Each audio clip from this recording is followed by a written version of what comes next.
Hello Internet, and welcome to my live reaction for Eden Zero, chapter 142. When we last left our heroes, the Eden Zero had arrived in the atmosphere of Nero 66, and looked around and saw the world of Ash. How there's really only like one domed city amid a basically desolate landscape. I kind of compared it to the Mandalore of Star Wars: The Clone Wars.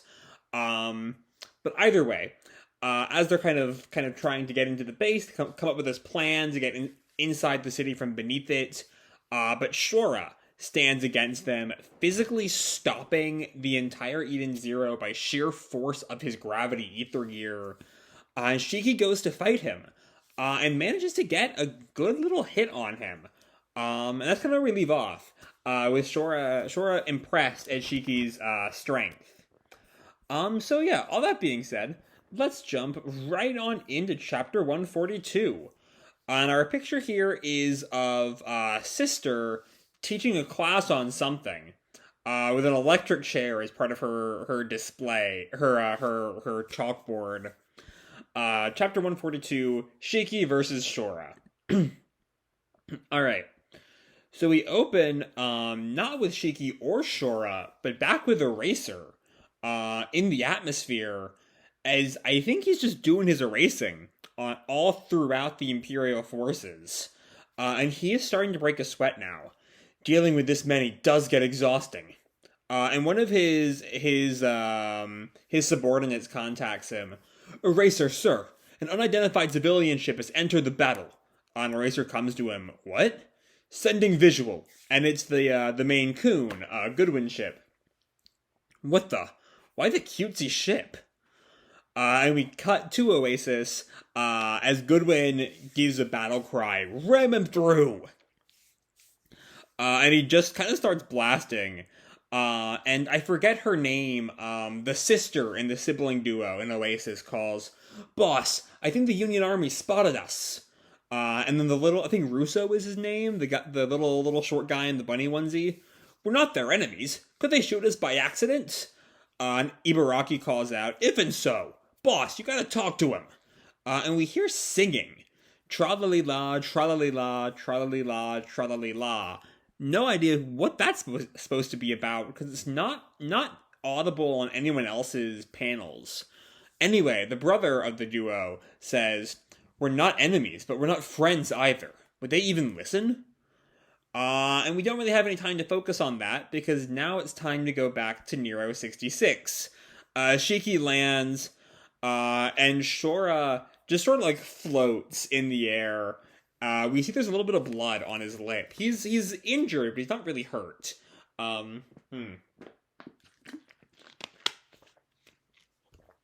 That's interesting.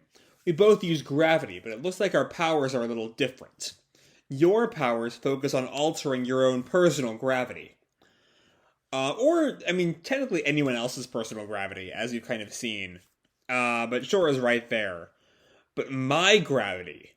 And is he more, like, focusing on the planet's gravity or something? But we see all around Shora is this kind of rumbling.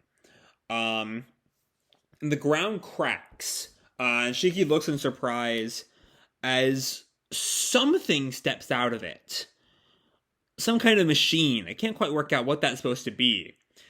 Specializes in moving objects. Okay.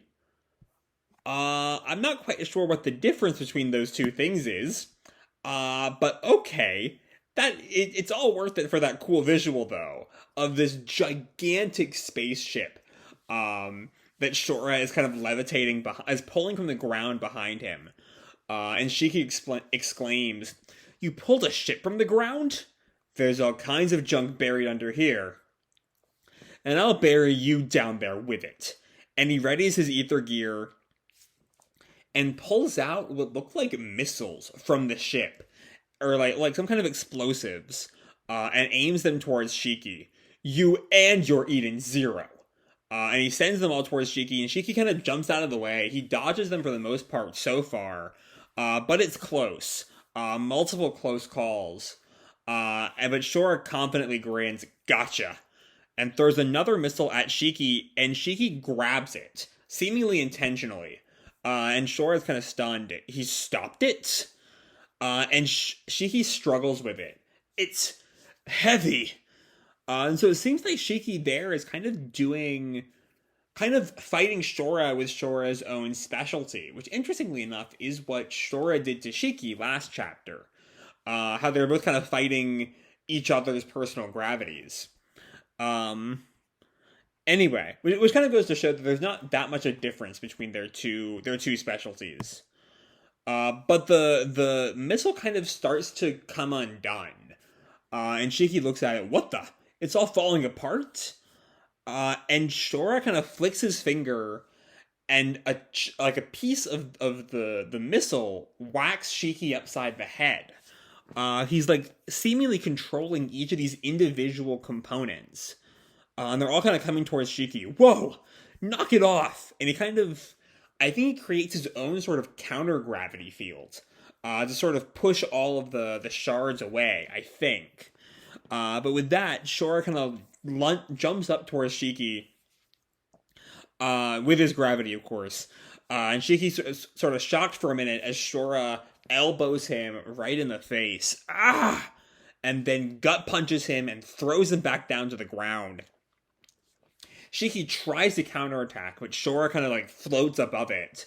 And Shiki goes to try another attack.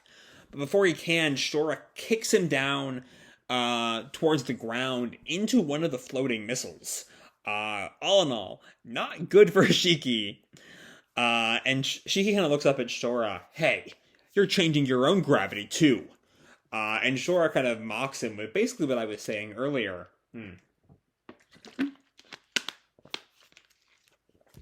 I never said I couldn't.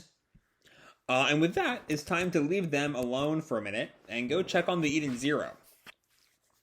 As Witch calls, enemy ships approaching at 12 o'clock. And Sister kind of mockingly, I expected more of them. But Hermit tells her it seems most were sent into space. And Witch we see Witch in her chair, kind of readying the group. We will engage the enemy ships.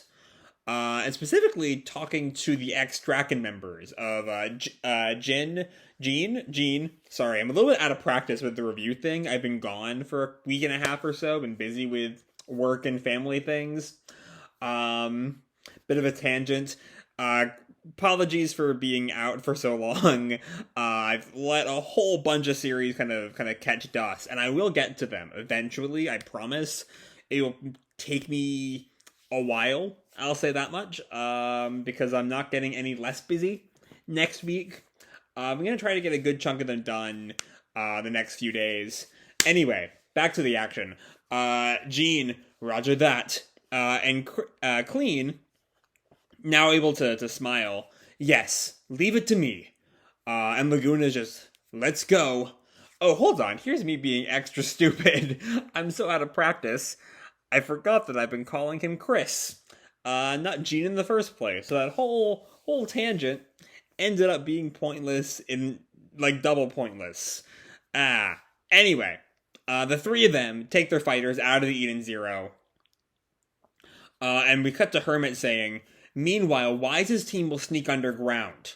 And we see Wise, Rebecca, Homura, and Pino, who are in this kind of underground.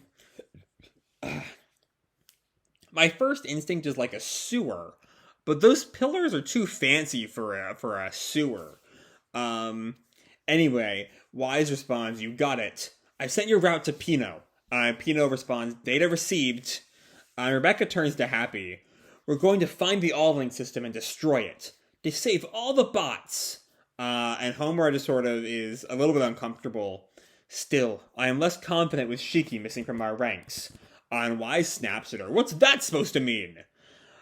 And just then, Moscow shows up in Shiki's jacket and a Shiki wig. If it's Master Shiki you want, he's right here.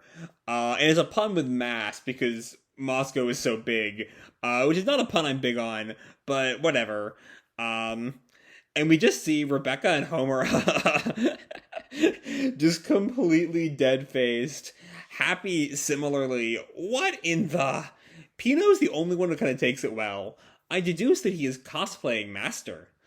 And Moscow even goes to even goes to copy Shiki's catchphrase, "Let's all be most friends." And then we cut back to our title fight.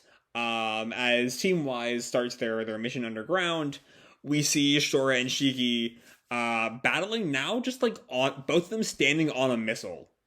And Shiki just slugs Shura. "Turn off the all-link right now." And Shura hits him in turn. "Nothing doing. We don't need live machines. We only need machines." And he uses his ether gear to control the wires of this missile. I kind of had this thought earlier in the chapter. I didn't vocalize it or anything, but the way he uses his powers at times feels very similar to Wise's Machina Maker. And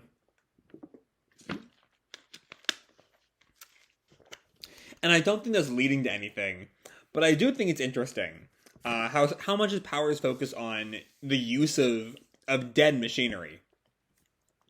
Anyway, he uses gravity to like tie Shiki up with these wires. We only need machines to be tools for us humans. And Shiki kind of struggles against the cable. Ugh. "Oops, you can't use your ether gear all tied up, can you?" Oh, that's exactly what Shiki was training for back at the end of Foresta. And we see, Shiki's ether lines light up, shocking Shura. Magimech attack. And yeah, Shiki's doing it anyway, and just glares at Shura, stomps his foot. Gravity Center! And I think that's the same attack. That's the first time we've seen him using Gravity Center, right? That's like the ultimate move that Xenolith used to kind of end the fighting on Foresta, right? If I'm not mistaken, which I might be. But yeah, he just slams the missile back down to Earth with him and Shura still on it. All the missiles as well, all just kind of hit the ground. Shiki glares at Shura amidst the destruction, and Shura just grins. "Is this for real?" And then he laughs. "I didn't think anybody could beat that awesome." "Hey, Shiki." And Shura says, "Be my friend." And that stuns Shiki. Alright, first things first. I do not, in a million years, think Shiki is actually going to accept that. Even if this is Shiki, who wants nothing more than all the friends in the universe. With everything that Shura is doing, there is no universe where Shiki falls for this, or even if it's not even a trick, where Shiki believes this, or Shiki accepts this, where Shiki, lets Shura be his friend. That's not what Shiki is going to do. What with everything Shura is trying to do right now, Shiki is in no way, going to befriend Shura. But it does make the kind of parallels between the two of them even stronger. At this point, I'm kind of curious what Mashima's overall point is going to be. Like, it's one thing they were both, trained by Ziggy, both have gravity, both are the adoptive child/grandchild of a powerful figure. But they both have the "be my friend" line. And we also just don't know if that's like a catchphrase for Shura. I think at best, he wants Shiki as some kind of possession. He's using the term friend for whatever reason, we don't really know. But he wants to own Shiki. He wants to own Shiki and Shiki's incredible gravity powers. But yeah, anyway, that's more discussion for next week, I think. As next chapter will sort of give us the fallout to that and let us sort of understand where we're going with this next. But the fight itself is great. The fight itself is a blast. It's just a lot of fun. There's a kineticism to it. A very nice physicality to it. Almost like a really good Fire Force fight. It's not quite at just the sheer skill Okubo has with that kind of like physicality to a fight. But it's definitely in that same wheelhouse. Um, but that's really where most of the plot of the chapter is. We get a little bit of Eraser kind of acknowledging the arrival of Oasis, and that maybe Oasis will be able to like contact the Union and be like, "Hey, we're fighting the Empire too. Like, please don't kill us." Um, we see the Ex-Drakken gang going to fight some of the Empire's troops on the surface, and then we see Weisz and the gang underground with Moscow, who is Shiki cosplaying, which is a pretty good gag, I will admit. But then, yeah, we then cut back to the fight, and we get that Be My Friend. So, all in all, a fantastic chapter of Eden Zero. Eden Zero has just really been killing it these past several months. And I really can't wait to see where Mashima takes this next. So I'm going to leave this video off here. Hope you all enjoyed the chapter and the video itself. If you did, feel free to drop me a like or subscribe. Do whatever makes you happy, And remember, your life is your own, okay? Bye!